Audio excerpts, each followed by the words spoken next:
আমরা মাওয়া রিসোর্টে এসেছিলাম একটা প্রোগ্রামে। ফেরার সময় এই জায়গাটা দেখে চিন্তা করলাম যে একটু করি, দেখি ইনফরমেশনও। পিছনে আমি জানি না দেখা যাচ্ছে নাকি, দেখা যাচ্ছে না, এটা হচ্ছে পদ্মা সেতু। আর এখানে আপনারা নৌকা নিয়ে ঘুরতে পারেন। ভাই এখানে নৌকা ঘোরার সিস্টেম কি? ঘন্টা হিসাবে ঘুলা হিসাবে হ্যাঁ, ঘন্টা কত? ঘন্টা 1500 টাকা। কয়জন ওঠে এক নৌকায়? 20 জন গেলেও সমস্যা নাই। আচ্ছা, তো জানলেন 1 ঘন্টা 1500 টাকা আপনারা এখানে নৌকায় ঘুরতে পারবেন। তো যাক, আপনারা চাইলে আসুন। এটা হচ্ছে এক্সপ্রেসওয়ের শেষ মাথায়, মাওয়া রিসোর্টের ঠিক সাথেই, পদ্মা নদীর ধারে। আর পিছনে দেখা যাচ্ছে পদ্মা সেতু।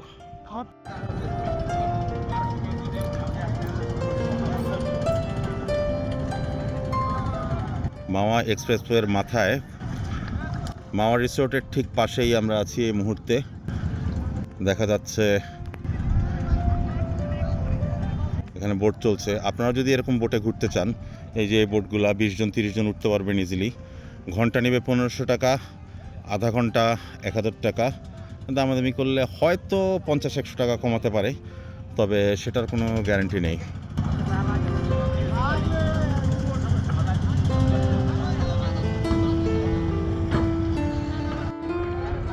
পদ্মা নদীতে একটা হাউস বোট দেখা যাচ্ছে।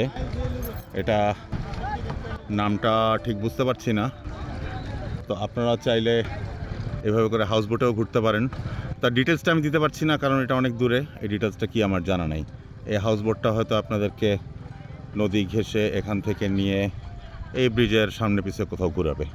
আর চাইলে এভাবে করে আপনারা বল খেলতে পারেন।